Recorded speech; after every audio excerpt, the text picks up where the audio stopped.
ร้อย แต่เข้านะเลี้ยงไผ่เขาว่าเลยแม่เล่งบานิวคนอาจจะได้คนเป็นลำธารวันนี้ล่ะแม่โอ้ขากุยบอกว่าเห็ดไข่ใช่นี่โอ้โหไปทางไรนี่ผักติ้วไว้พี่น้องเอาไปกินกับลาบไผ่เนี่ยกินนี่นะพี่น้องกันถือว่ามามื้อนี้กะการโบกแมนถือว่าสำเร็จ100%แล้วต่อไปแมนมีแต่คัดเลยกะทาสีติดกะโล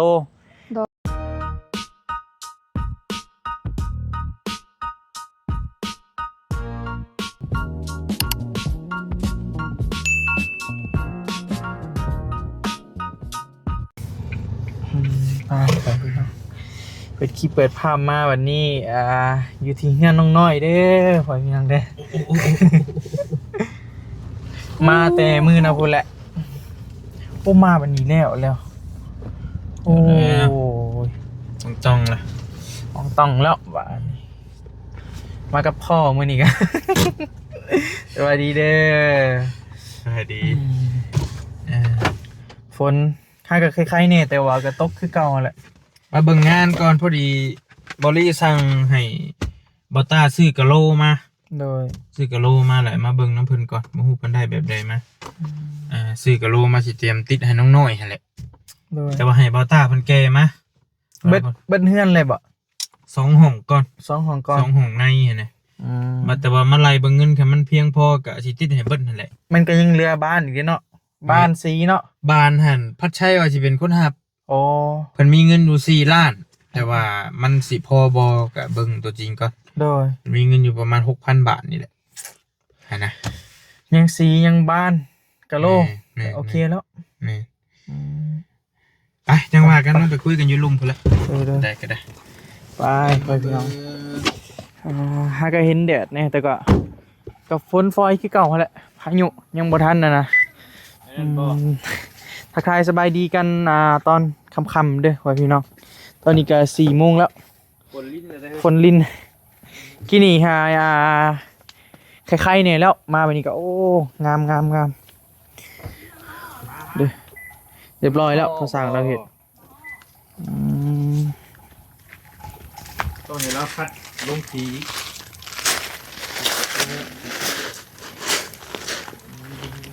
จำคักแท้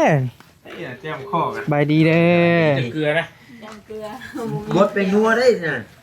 เนี่ยเป็นนัวได้เอาไปนี่เลยบ่มืออยากเผ็ดเด้นี่เผ็ดไปหน่อยเอาเกลืออะไรพวกหน่อยเป็นนัวแล้วแซ่บมือเหมือนแน่นี่นะโอ้ยที่เป็นใจกินเอ้ยเนาะไม่จกอย่างเราว่าผมหันใจได้เนาะหน่อยยกกี่ทงข้อมากินคือกระเปงนัวเอาเข้ากันเจ๊กกะโลเอาลงเลยย่างเดี๋ยวเอาคนหน่อยโพดบ่คนหน่อยโพดขายมาก่อนเจองานนักอีกแล้วสักวันเจองานนักอีกแล้วใครยุ่ถอยเข้ามานี่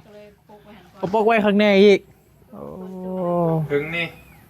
คุยกับสาวพรนี่สาวพรรถเสียพอคนดังได้กี่เลยพอคนดังนั่นนี่โอ้รถจักรแล้วบ่รถอันนั้นเพิ่นไฟฟ้ารถไฟฟ้าไงโดยเลยคุยกับเพิ่นถึงเติบไปจวดไว้เสียอยู่ทิมทางนั่นแหละบ่เสียเลยยางเพโอ้ยเนี่ยมันจะทำอะไรได้ยังเสียป่ะคือยางแตกขึ้นมาโคตรขี้รักมาอีกเลยได้ฝนยางซอสมาข้อไม่ใช่เฮ้ยนี่จะบอกว่ามาแต่กกมันปะลายลังน้อยเอาเกลือมาอีกไปนะมันบอกว่าเกลือนะมึงเอาไปได้แล้วนี่เป็นนัวก่อนนี่บ่ไม่มาท้องเข่าบ่กับเข่าจงมาให้อ้ายกับน้องบีนี่เอาเลยผักแท้บีพิเศษแท้มาเลยจริงไปทางใดก็มีที่คนยอเขา สองเปล่าลูกไปทางใดดี มีแต่คนย่อเขา มันมีว่าพุงเหรอวะ ที่ใหญ่ท่านเลย พุงว่าไปเดินบูกาบ้านเข่าทะเลชอบล่ะ มันได้ยังไง สีปลาที่หลับที่ รับซีนกับเขาจะเจือยโอ้ เบิ่งเพื่อนโฮให้เพื่อนกินนี่ ตั นะ กแล้ว อยู่ข้างๆเพื่อนเพื่อนนั่นแหละ โอ้ย มาแล้วเทียเดือนหอเลย เห็ดเรียบร้อยแล้ว บ่ประเทศไหนแล้ว จากบ้านฮะ 3 ล้านบาทดินพร้อมเพื่อน2 ตื้อ ตื้อ พดเอากันเดินลูกบ่ นี่ก่อน พอดึกเรียกก่อน โอ้ถือกูมาซื้อให้แล้ว ตื้อเลย แพงพ่อเห็นว่ากัน ขิดบ่เทิงเลย ยังใครอยู่ได้เหยเห็นว่ากันเนาะ เห็นทำไมดีกว่าเนาะ โพด โอ้ได้งามเลยได้เงิน2ตื่อ แต่มันแป๊กกับเพื่อนบูเลยเด้ติดกันเลยเด้ ดินแพงดินแพง เขาจะเฮ็ดไว้แหละเขาจะบริยูขนาด เดินผ่านนะ คือแม่งข้างกันเลยมึงบ่ได้เคยเบิ่งจะเถื่อแบบมื้อนี้เอ้าไปแวะเบิ่งก่อนว่ะเดี๋ยวเราก็โบก็บอกว่าคนรู้จักกันเนาะ โดยแม่แหละ มันคุ้นกันเลยเป็นคนฝากขายราคา3 ล้านบาทว่าซั่นเอาบ่ไหวตอนนั้น ดินได้กว้างหรือเปล่า ก็บ่ได้พ่วงไปเลยเด้ ฮอดบ่ เดือนโบแหละ 30ฮอดบ่ ประมาณ30 เมตรนี่แหละ 30 6 70ลงไปกันเนาะ แต่ว่ามันโหดเลยถาม เดินยาวมียาว โอ้เงิน3ล้านบ่ง่ายได้ ไรเพื่อนพ่อ ง่ายบ่ ก็บ่ได้ยาวคือเพื่อนอ้ายน้อยกว่าเพื่อนอ้ายแต่ว่ามันเพิ่นติดเพดาน ทรงมันอันนั้น ไปแล้ว เพดานไม้แต่ก็บ่เห็นทางในเห็นแต่ทางนอก แต่ว่าเหมาะเลยกระดองโบกับนะสมมุติว่าเจ้าไปอยู่หั่นกะ เหมาะเลยเห็นบ่ สมมุติว่าโบถึงว่า อ่ามาแล้ว ถึง เอาก่อน มาแล้วโอ้ยน่ากระเซ้ากินนี่ แล้วเขาเสร็จ ถ้าไปอยู่เลยเหมาะเลยเห็นบ่ ว่าถึงว่าเจ้าบ่อยู่ถึงโมสิได้คนอื่นก็มันเหมาะเด้ โดยแม่แหละมันใกล้เฮือนเราเด้ ถึงว่าสิบ่ได้กับเจ้ากันนะ โดย ได้อยู่แล้วล่ะ พอเรื่องอนาคตเนาะเฮามองบ่เห็นเลย ทุกอย่างมีเวลาของมัน เห็นว่าเป็นคอมเมนต์ในคลิปน่ะทุกอย่างมีเวลา เวลา ทุกอย่างมีเวลาของมันโมเน่ได้เผลอพี่อ่ะได้มาอยู่พี่อย่างนี้ โดย คนเอาแนมบ่เห็นเนาะแนมบ่ได้เห็นนะ มาอยู่นี่บ่ ผู้บ่าวกับผู้ชาวอันนี้จ้ะ อืม ว่าเรื่องอนาคตนะ แม่แหละ ว่าก็ได้ดีนะจริงๆเลยอันนี้กับผู้ชาวนี่กับผู้บ่าวเกิดวันดีขึ้นดีป่ะพี่ไปไทยคิดอยู่อัดอยู่ผู้ยังก็ น้องอาสะพร อาจจะพ้นมาแล้วพ้นตกเซ่เข้ามาหน่อยมาอยู่ผู้เดียวบ้านนี่ เรียบร้อย เรียก แต่เข้านะ ได้อ้ายกับเพื่อนเจ้าได้กันค่ะ ค่ะเดี๋ยวแล้ว มัน ถามเราโลดนี่นะ โดย แล้วว่าเราให้ฟังตอนไปบวชไปเบียดโอ้ย มันไม่ยากได้เนาะการเป็นไปมันได้ ทุกอย่างมีเวลาของมันยังวะ ดีมันก็ ลุง เจ้า ขอ อยู่ ทีมหอบแดงไทยมาหูไก่คือเก้า อืม ท่านก็หาแพ้น่ะบ่น้อยก็อย่างเวลาฮอดไว้เลยเฮ็ดได้ก็เฮ็ดแหละ คือไอ้นี่แล้วเพื่อนติดกันกับไปมาเมียแบบนี้ เออ เพื่อนใกล้ๆกันห้อง แน่นอน จะได้ยินแม่เอาเพื่อนเมย์เพื่อนตู้เมย์ได้อยู่ใกล้ๆบ้าน โดย เพื่อนเมียก็อยู่เครื่องหัวเพื่อน ลุงเขาเป่าไฟเห็นแล้วเนาะ โอ้โหแอบเบิ่ง เจ้าว่าซ้อมมึงแต่ยังน้อยๆหัวเจ้า สิกูนี่ เล่งอยู่นะเออโอ้โหเนี่ยมันแบบบ้านๆฮะเล่งอยู่นะกี่ได้เด้เลยเนาะไอ้เนี่ยนะเช็ดกูแล้ว เบิ่งอยู่ อันนี้เด้ นี่เจ้า3คนเนาะ3ชาว ครับ 3ชาวว่า ใช่กันรุ่นละล้านน่ะล้านหากันใหญ่เนาะนั่นน่ะ โดย กินยังไงหน่อยล้านนั่นน่ะ อันนี้เด้บริเร่งไพ่ไหวบ่เร่งไพ่ไหวนี่ นี่บะ ฮะ เอ้ยพี่ว่าอย่างก็ชุดเอ้ ก็อยากไซส์ขึ้นเนาะไซส์ขึ้นอยู่มามัน เร่ง เร่งไพ่เขาว่าเลยแม่เออ เร่งบอลนิว ก็พ้นพระ ว่าแท้ว่า กินฮอดบ่กินฮอดบางนิ้วบ่ ก็บ่แม่คนคลองใจแล้วเนาะ เออ โอ้ยสิไปฮอดชัยดิ ไปแล้วก็มานี่คือเก่าแหละ ไปชัยบ่ได้หรอกน้อยเอ้ยนิวน่ะ โดยนิ้วน้อยแล้ว นี่เพิ่นจะพาแต่งรถเพิ่นเด้อเพิ่นว่าน่ะ จะได้ก็มานี่แล้วเนาะอู้ฝนนี่เนาะ ขาดแล้ว ตกเอาเท่เอาว่าดิพี่น้อง ขนาดไปไทยกินไปเช็ดโกนวันเกิดน้อยยังริ้วเผาลงมาวะ ไกลสำได้เนาะ บ่เห็นว่าเพิ่นบอกมันนั่นน่ะ เออ ลงมาเพื่อสิ่งนี้ได้เพิ่นว่า แน่ เห็นว่าเพิ่นว่าต้องกินลงมาเพื่อวันเกิดน้อย เป็นได้วันเกิดผักบ่ได้กินยังแน่เลย กินกุ้งกินปลาหมึก โอ้เนาะอยากนำอยู แต่บ่มา บ่มีวาสนาได้กินน เอาเจ้าพ่อมา เกิดใหม่อีกแล้วเลย ำเกิดอีกไหม เกิดได้บ่ได้กินอีก มันก็เกินไปบ่ กันยังให้เกิดใหม่ก็เอาผ้ามาเอามีดมา ยากเอง ย่านบ่ได้เกิด ต้องนับก่อนว่าจะเกิดไหม ยังไม่ได้กินตัวมาจักแล้ว แล้วเบิ่งแล้วบ่ล่ะป้าพาไอ้รอเบิ่งได้ปะเดี๋ยวมาเบิ่งเพื่อนน้องหลาเพิ่นก่อนเพิ่นพี่น้องอ่อนหายละโอ้เราบอกโบกแล้วเบิ่งแล้วเนาะนอกในแล้วเบิ่งแล้วเห็นบ่มาแต่มื้อหนาวแล้วแต่มามื้อนั้นเรายังบ่ทันโบกทางด้านนอกเลยพี่น้องแต่การนี้ก็แล้วเบิ่งแล้วอ๋อโอเคทางนอกทางในยังเป็นโบกเรียบร้อยแล้วแม่นบ่ แล้ว คนตกไปพี่น้องอยากน้องๆหน่อยหนึ่งเด้อเพราะว่ามันสร้างกระซีเด้สร้างกระซีมันกระทบลงมาบรรยากาศทงหน้าบรรยากาศบ้านเท่าเลยพี่น้องคนตกลิ้นพายุเข้าบอบบี้กับมากับเบลลี่เพราะว่าขี่รถจักรมากก็คือหัวแต่มันเปียกมาบ่ได้รถจักรเนี่ยต้องขี่รถใหญ่เลยได้อยู่โอ้หานเตียงเขามาบ่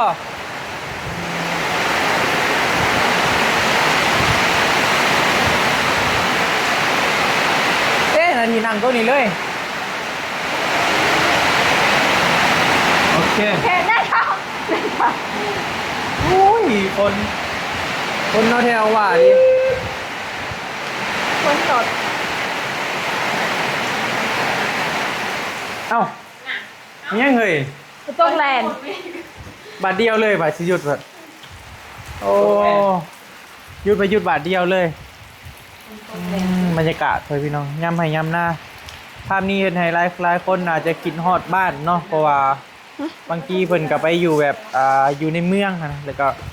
ยังบ่ได้กลับบ้านเฮาก็เลยประมาณนี้แหละพี่น้องย่ำให้ย่ำหน้ากัน อู้อยากดิ เขากำลังขึ้นงาม เอ้าหัว ฮะหัวไส้น่ะหัวไส้ล่ะบอลี หัวท้องบอลถูกได้ เฮ้วางได้เฮ้ยมันหัวในนี่วะ แม่ท้องบอลบอลนี่กับบอลนี่โอ้ยหัวเลยได้ เศร้าแล้ว บน ก็ ตก สร้าง แร ไม่ ง เมาไหมพอแล้วเลยนี่เนาะมีแต่งานต่อไปก็คัดทาสียังต่างๆแล้วพอพี่น้องติดกะโลเจ้าของใดก็ สองห้อง เว้ย โอ้ เนาะ ห้องนี่ว่าห้องนี่ห้องนี้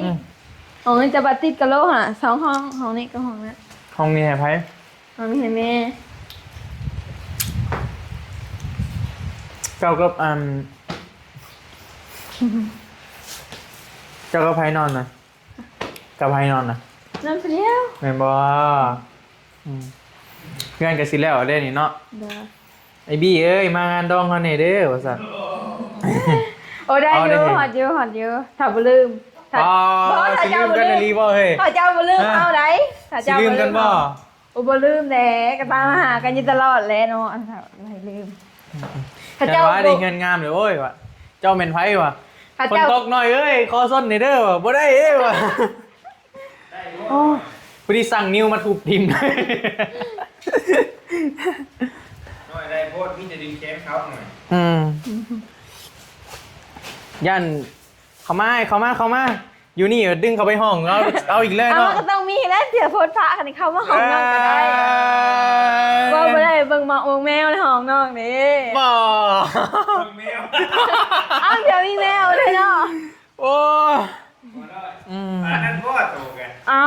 เดี๋ยวมีแมวในห้องเด็กเข้ามาเบิ่งก่อนเลยบ่ว่าสิแหละงามโพสต์ตัว ขี้ลึกเลยกล้ามาแหวะได้ซะเนาะ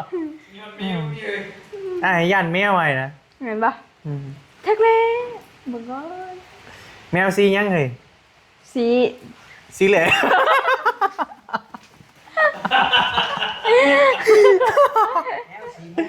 ฮะแมวสีมุนบ่โอ้ยเนาะกับใกล้แล้วไว้พี่น้อง 80% แล้วยังเหลือแต่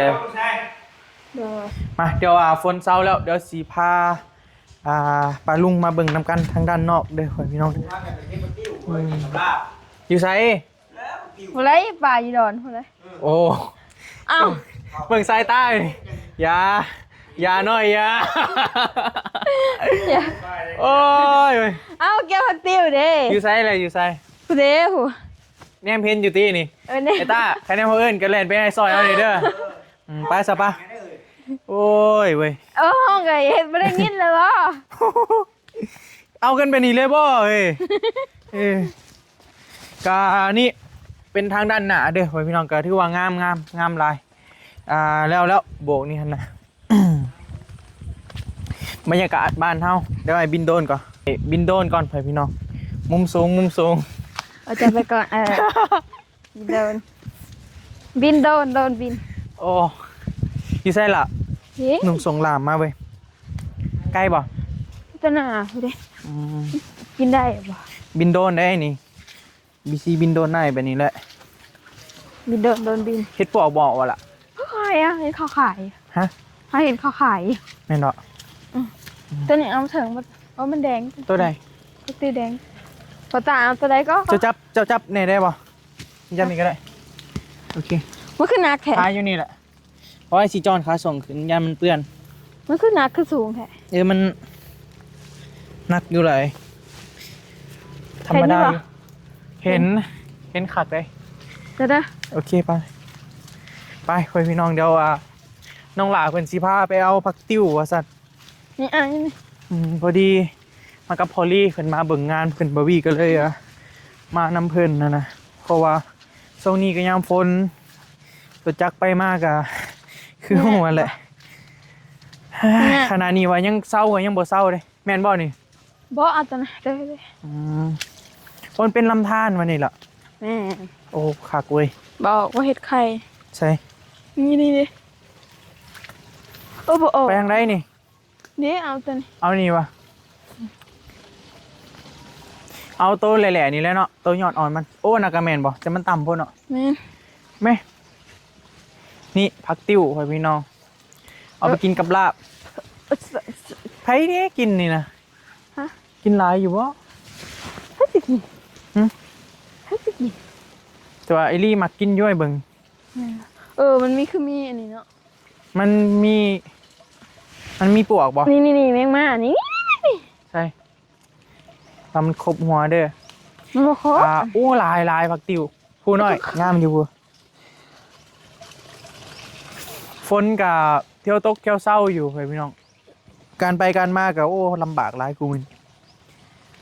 มันเป็นช่วงฝนเด้ เพราะแหละปะ พ่อบ่เล่นไม้ก็ได้ลายได้ไอ้เอาไปแก่มันโพดบ่วะ เดี๋ยวแหละคิดเบิดบ่อน ตัวน่ะก็มีน่าเอาตัวน่ะ มันแดงตีแดงก่อน แม่นบ่ผักติ้วแดงน่ะมันเป็นหยัง มันกินไม่ได้มันขิว มาพี่ล่ะมาดำทางพี่ก็ได้ มันขิว ไปเฮ้ยพี่น้องเพื่อนน้องหลาเพิ่นก็ใกล้สิแล้วเหลืออีกน้อยหนึ่งก็แล้ว เดี๋ยว เป็นอะไรความรู้สึก ดีใจได้อ่ะตัวนี้คือหมูแค่ คืออยากแต่ฝนตกเปื้อนไปพี่น้องเฮ็ดปวกมันเศร้าออกแล้วบ่ล่ะ ยังเห็ดปวกน้ำแกงเขาเห็นเขาขายอยู่นะ แม่นบ่ ไม่ได้ไปออกหน้าไปทางไหนไปเป็นรอบอะ อืม แต่ไม่ได้เราเห็ดปวกน้ำแกงเขามันออก แถวนี้ก็มีบ่ นี่เดี๋ยวเฮาเคยได้แต่เฮาไปหลอกบอลไม่ออกกระทะ คุณมันต้องเข้าไปบอลตัวเจ้าเอามือนะคุณเนาะ แม่นเลย มันจริงได้เนาะ แม่นเฮาเห็นเขาขายเลย น้ำเสาะอุ้ย อยู่ทางในบ้านเฮาบ่เป็นตาเลย แม่นเนาะ จะ ย่างออก น้ำ มา ท่วม บ่เจ้า น้ำท่วมหมดที่หันเวทดินนะ น้ำท่วมบ่ มื้อวานนี่ได้ฝนตก เจ้าย่างออกมาบ่ แม่น ไปนี่แล้วปะเอ๊ะผักติ๋วเอาไปเอาใกล้ยังวะ สีแดงกินบ่ได้ เป็นยังคือกินบ่ได้ มันขิว แม่นบ่ ตีขิวแล้วมันขิวได้เฮากิน อืม มันจะมีหลายผักติ มีลายผักติ๋วเนาะ ข้าวก็เรียบร้อยเลย ก็ถือว่า 80%แล้วสำหรับเพื่อนน้องหลาเพื่อนพ่อพี่น้องแล้วแนวใดก็จังว่ากันอีกบัดหนึงเนาะถ้าว่าแล้วก็พูดแล้วขึ้นออกพรรษาพู้นแล้วเนาะหลาเนาะจึงเฮ็ดพิธี แม่นเลย จึงขึ้นอยู่ได้อะยังนะพ่อพี่น้องแต่ว่าตอนนี้ก็อยู่ในช่วงเขาพรรษานะเพิ่นก็เลยก็เลยว่าบ่ทันให้เฮ็ดหยังเนาะหลาเนาะ โดยแม่นเลย เคยคิดบ่ว่าอยากสิได้บัดนี้ บอกแต่แรกก็ถอดใจแล้วว่าสิบ่ เข้าใจ ได้ แล้วก็บาปน้องเพิ่นอยู่ไปพี่น้อง อันตอนเที่ยวมาเลยช่วงนั้นนี่ ให้ห้องให้บัดหนึ่งเลยพี่ลึกเนาะน้ำตาพิเศษเลยได้รถได้เฮือนเลย เลย ก็ดีใจนำลายๆเด้อหลายเด้อก็ถือว่า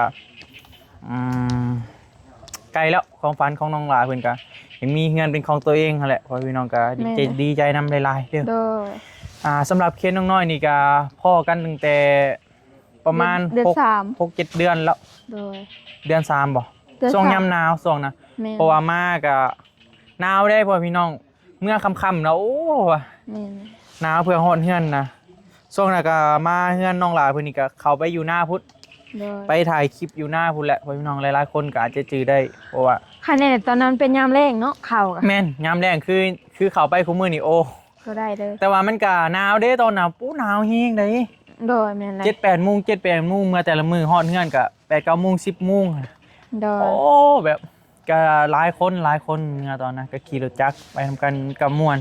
ก็เป็นบรรยากาศอีกบรรยากาศหนึงแบบม่วนนะพ่อ โด พี่น้อง ย ก็มีแต่ผู้และทาแล้วคักๆผู้และก็ทำพิธีเนาะหล่ะเนาะ โดย ขึ้นเฮือน ขึ้นเฮือนขึ้นซ่าน จะเจ้าภายใน2มาอยู่นี่ ยังอยู่กับบ่มีไฟก็ โอ้ยังไฟ มัน ไฟ ยังยากเฮาอยู่แบบ แม่นเลย มืดๆนี่มันเป็นตาย่านได้เฮาอยู่บ่หลายคน มันเปรี้ยวอยู่เด้อยู่นี่ก็ แม่นเลย มันต้องมีพ่อมีแม่อยู่เด้อโอเคอยู่ได้อยู่ โแม่นเลย ก็ถือว่ามาอัปเดตเพื่อนน้องน้อยให้ป้าลุงได้เบิ่งนํกันเนาะพ่อพี่น้องก็ถือว่ามามื้อนี้ก็การโบกแม่นถือว่าสำเร็จ 100% แล้วต่อไปแม่นมีแต่